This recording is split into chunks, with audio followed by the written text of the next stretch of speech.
So Brad, touch on a little bit more on just some general things about credit scores, derogatory freeze on your credit data. Can you go into a little bit more about just scores in general?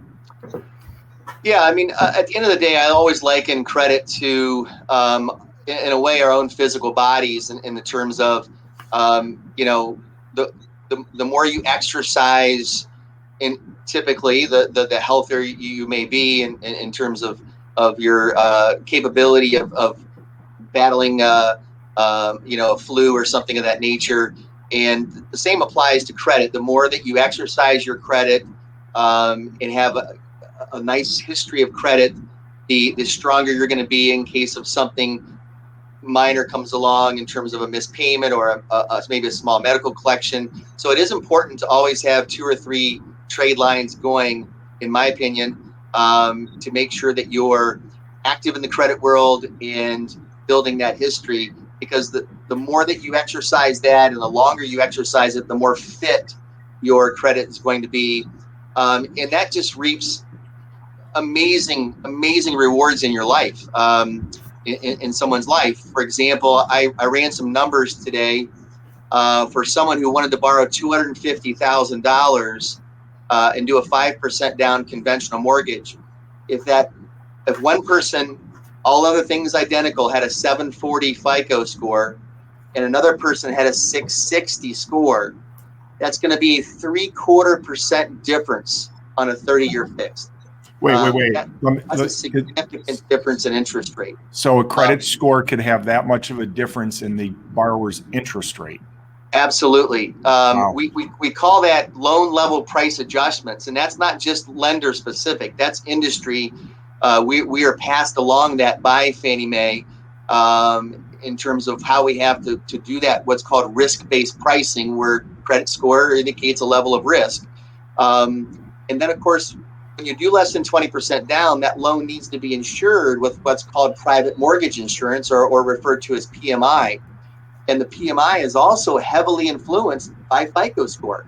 So in my analysis of the 740 versus the 660, borrowing $250,000, it's almost a difference of $250 a month between those two identical people. That's $3,000 a year. That's a lot of cheese.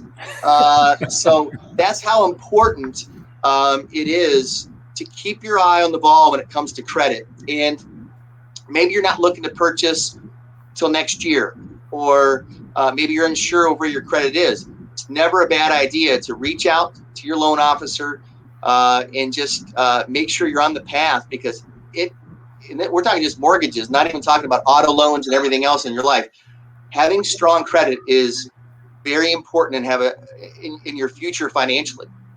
Yeah, and if I could jump in here, Larry, and just follow up what Brad said. And Brad, that's exactly right. I often tell people 2 to 3 open active trade lines is a good mix.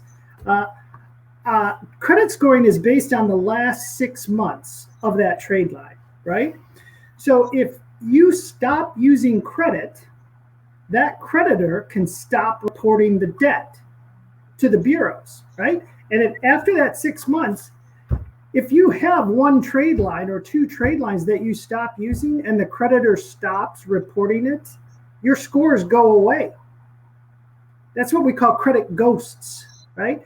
Hey, I'm going to work with Brad next year, and I'm really not going to worry about my credit this year. And all of a sudden, my scores go away when Brad goes to pull credit. Well, what happens is that scoring model goes dormant, and it can take 5 to 6 months of monthly reporting to kick the scores back in. So think about that as, hey, not only do I go dormant now, it's going to take me 5 to 6 months to get a score again. That's why it's so critical, as Brad said, keeping open active trade lines. 2 or 3 is a nice mix. But it really comes down to a comfort level. Now, I always tell people I'm the credit guy. but my wife has a higher credit score than I do. Now, why is that? Because my comfort level is is about here, right? So I've got the mortgage, I've got the car, and I've got 1 or 2 credit cards. Now she has all that, but she has a lot more revolving credit. So she is being judged on her credit profile. It happens to be broader than mine. It happens that she's very good at that. Well, she has to be very good at that. She has no choice. Right. But I like my comfort level here, where she's a little bit bigger when it comes to that comfort pro or that credit profile, which is fine as long as you're keeping it open, active, and responsible.